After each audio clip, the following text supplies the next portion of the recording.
Hello বন্ধুরা, আসসালামু আলাইকুম। আপনারা সবাই কেমন আছেন? আশা করি ভালো আছেন। এই যে আজকে সন্ধ্যার দিকে রান্না করব। দেখেন এগুলো কি পুঁই শাক আর পুঁই শাকের ডাঁটা একসঙ্গে কেটে ধুয়ে নিয়েছি। আর এখানে ছোট আলু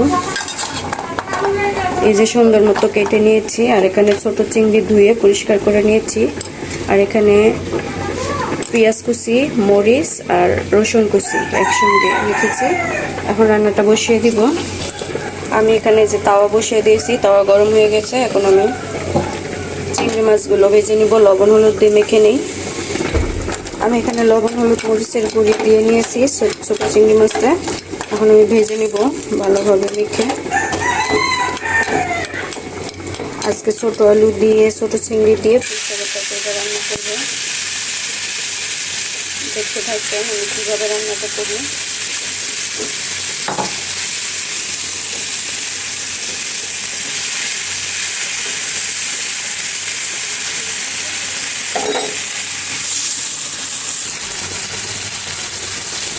এগুলো ভাজা হয়ে নিয়ে ভালোভাবে পরে তরকারিটা বসিয়ে দিব। আর এইদিকে দেখেন আমি এগুলো কলিজা, ফ্যাপসা এগুলো সিদ্ধ বসিয়ে দিয়েছি। দেখেন কতগুলো ময়লা পানি বের হয়েছে। এখন নামিয়ে নিব। নামিয়ে আমি ঠান্ডা করে এগুলো টুকরো টুকরো করে কেটে নিব। বন্ধুরা, এই যে আমার চিংড়ি মাছগুলো ভাজা হয়ে গিয়েছে, নামিয়ে নিব। দেখেন কত সুন্দরভাবে ভাজা হয়ে গিয়েছে। পাতিলাটা বসিয়ে দিই। দেখেন এমন টাইমে কত গ্যাস, আর দুপুর গ্যাসই থাকে না চুলায়। বিসমিল্লাহ, পাতিলাটা বসিয়ে দিলাম। বিসমিল্লাহ, রসুন কুচি আর কিছুটা পেঁয়াজ কুচি দিয়ে নিলাম।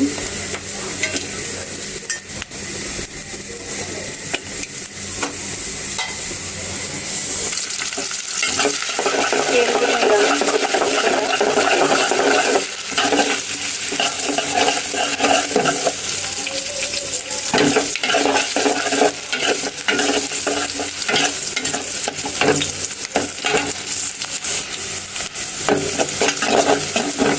পেঁয়াজগুলো ভাজা ভাজা হইলে হালকা করে একটু বাদামি বাদামি কালার আসবে, তখন আমি যে আলুগুলো এগুলো দিয়ে নিব।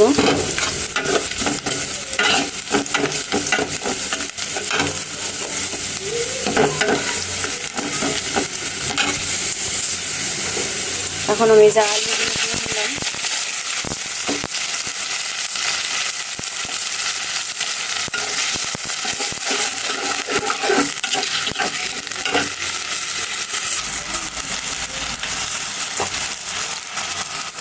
এক চামচ লবণ, হলুদ, মরিচের গুঁড়া,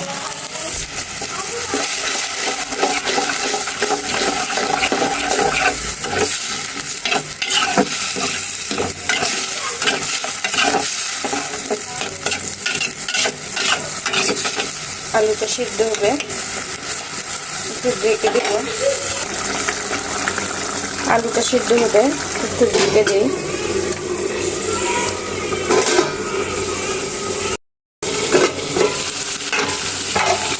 এই যে দেখেন পানিটা কত সুন্দরভাবে শুকিয়ে গিয়েছে, আর এদিকে তেল বের হয়ে গিয়েছে। এই যে আমার আলুটাও সিদ্ধ হয়ে গেল। এখন আমি পুঁই শাকগুলো দিয়ে নিব।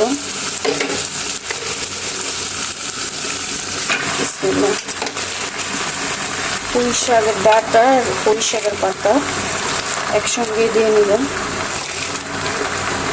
আলাদা করে রাখলে পরে আলুর সাথে দিতে পারতাম।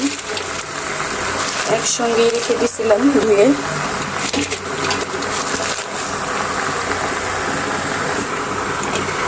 বন্ধুরা, এই যে সবগুলো শাক দেওয়া শেষ। একটু লবণ দিয়ে নিছি হালকা করে, অল্প একটু। এখন ঢেকে দিই, শাকগুলো একটু নরম হয়।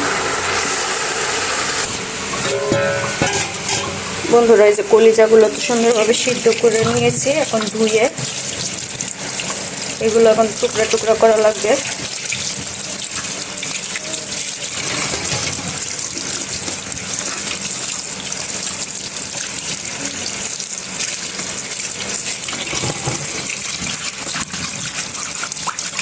আমাদের আগের কিছুটা ছিল যে আমরা সমুদ্রের গোস্ত পাইছিলাম, ওই জায়গা থেকে কিছু ছিল যে কাটাগুলো, আর কিছুটা কিনে আনছি।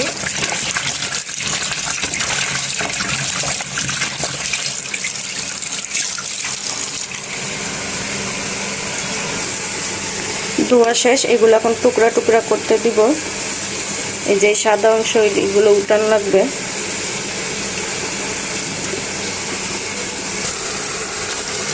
এদিকে দেখি পুঁইশাকের খবর কি।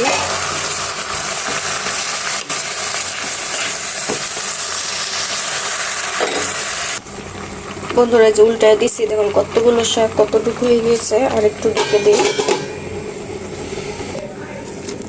এই যে বন্ধুরা, এভাবে টান দিলেই আপনার যে সাদা অংশটা উঠে যায়, এটা ফালা লাগে, না ফেলে দিলে এই যে দেখেন।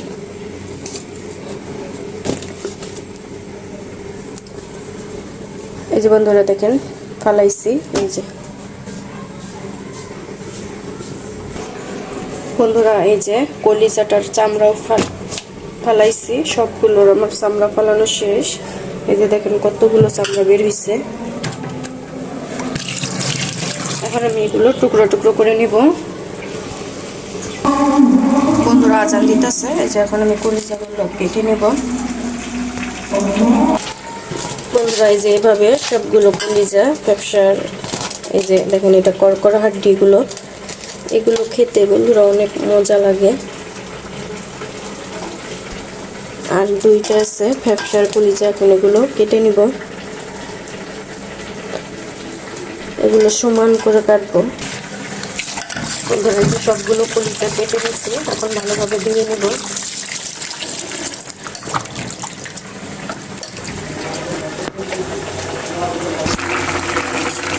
বন্ধুরা এই দেখেন পুঁইশাকের তরকারিটা বেশ সুন্দরভাবে অল্প একটু হয়ে গিয়েছে,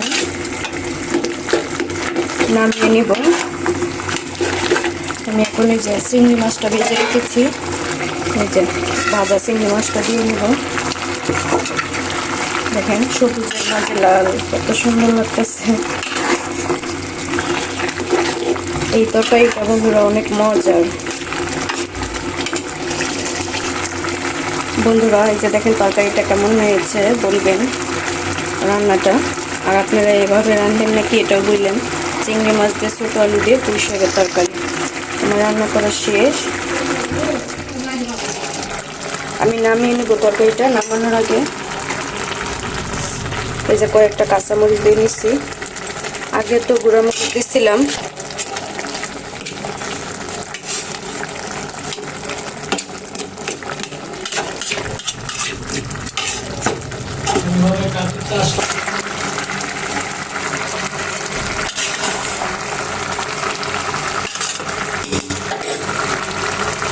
আমার তরকারিটা রান্না করে শেষ, নিয়ে নিলাম। এখন আমি আরেকটা পাতিলা বসিয়ে দিয়েছি, পেঁয়াজ কুচি দিয়ে নেব।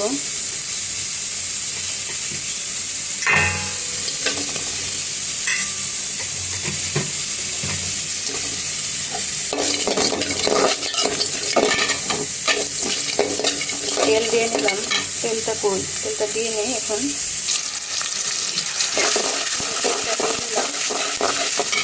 কিছুটা লবণ দিয়ে নিব। পেঁয়াজটা একটু নরম হবে তাড়াতাড়ি।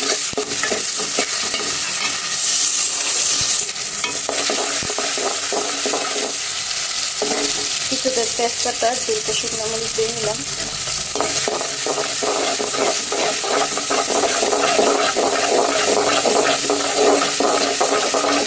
আর যে কলিজা ভোনা করবো, আর ওইখানে তো পুঁইশাকের তরকারিটা রান্না করা শেষ।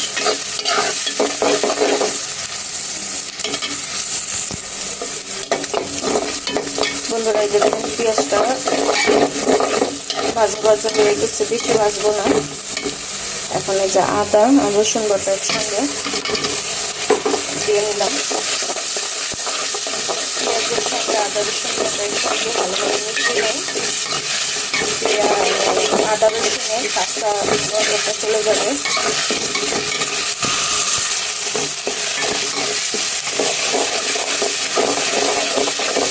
আদা রসুনটা ভালোভাবে কষানো শেষ। এখন কিছুটা পানি দিয়ে নিলাম।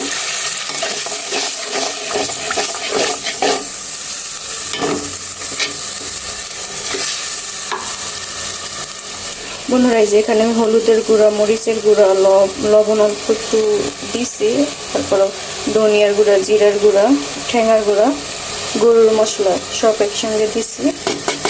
এখন দিয়ে নিলাম।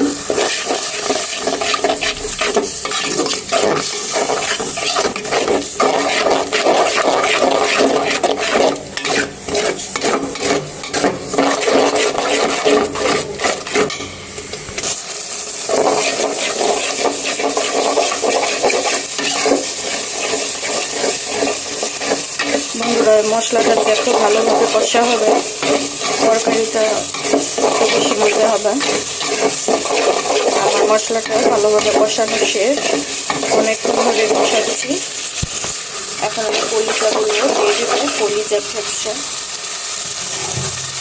এখানে যে কয়েকটা কাঁচামরিচ দিলাম।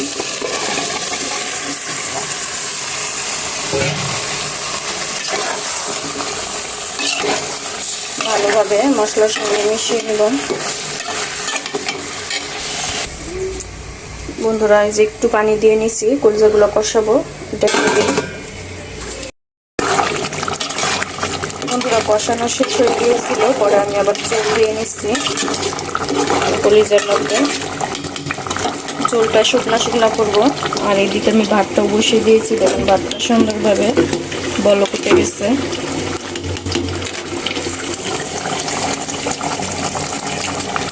গ্যাস থাকলে রান্না করতেও ভালো লাগে। হ্যালো বন্ধুরা, এই যে দেখেন আমার রান্নাটা করা শেষ। শুকনো শুকনো করছি কলিজাটা, চুল রাখবো না। কেমন হয়েছে রান্নাটা বলবেন। আমার পুঁই শাকের তরকারি আর এই যে কলিজা ভুনার এই তরকারিটা কেমন হয়েছে, ভালো লাগলে লাইক কমেন্ট শেয়ার করবেন। আল্লাহ হাফেজ, আসসালামু আলাইকুম।